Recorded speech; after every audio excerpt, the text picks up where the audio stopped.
Assalamualaikum warahmatullahi wabarakatuh. Gimana kabarnya anak-anakku semua, siswa-siswi kelas 10? Baik-baik semua kan?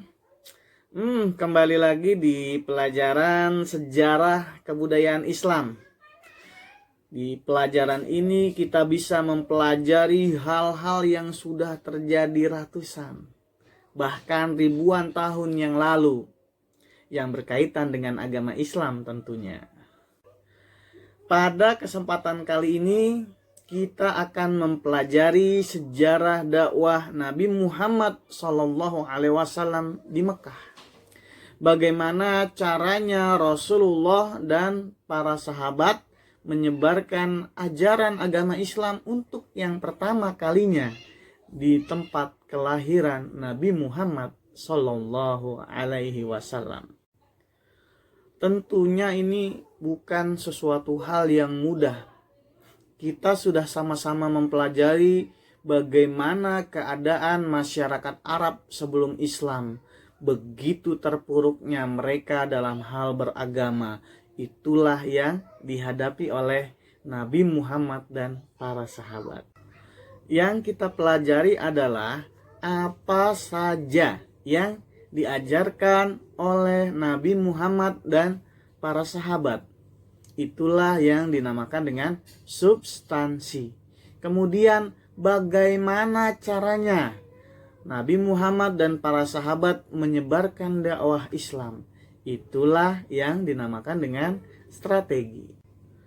Apakah kalian sudah membayangkan betapa sulitnya dari masyarakat Arab yang kebanyakan menyembah berhala, menyembah Tuhan yang banyak, menyembah Tuhan yang menguntungkan mereka. Kemudian Nabi Muhammad dan para sahabat mengajarkan untuk menyembah Tuhan yang satu, yang tidak bisa diperjualbelikan. Bagaimana caranya? Bagaimana caranya mengajarkan masyarakat Arab yang sangat tidak menghormati perempuan? Mereka sudah terbiasa mengubur anak perempuan hidup-hidup. Wanita tidak mendapatkan warisan. Laki-laki bisa menikahi lebih dari 4 istri. Bahkan boleh mewariskan istri kepada anak-anaknya.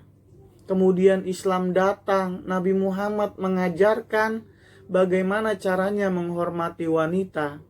Mengubur anak perempuan hidup-hidup adalah membunuh, dan membunuh adalah termasuk perbuatan dosa besar.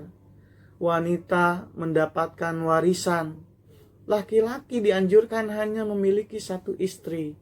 Boleh sampai 4 apabila bisa berlaku adil. Dan masih banyak lagi hal-hal baik yang diajarkan oleh agama Islam. Bagaimana caranya? Terus simak video ini. Ada 2 strategi yang dilakukan oleh Nabi Muhammad dan para sahabat. Tentunya ini atas bimbingan Allah Subhanahu wa Ta'ala. Yang pertama, Allah menurunkan firman-Nya Al-Quran, surat Al-Mudatsir ayat 1-7. Nabi Muhammad diperintahkan untuk menyebarkan ajaran agama Islam kepada orang-orang terdekatnya secara sembunyi-sembunyi.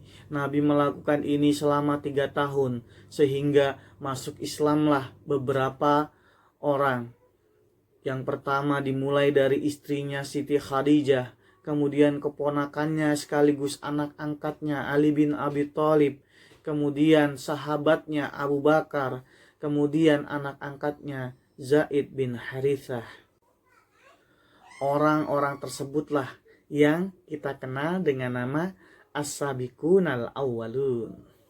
Setelah 3 tahun Nabi Muhammad dan para sahabat menyebarkan ajaran agama Islam secara sembunyi-sembunyi, turunlah Al-Quran surat Al-Hijr ayat 94 yang memerintahkan Nabi Muhammad untuk berdakwah secara terang-terangan.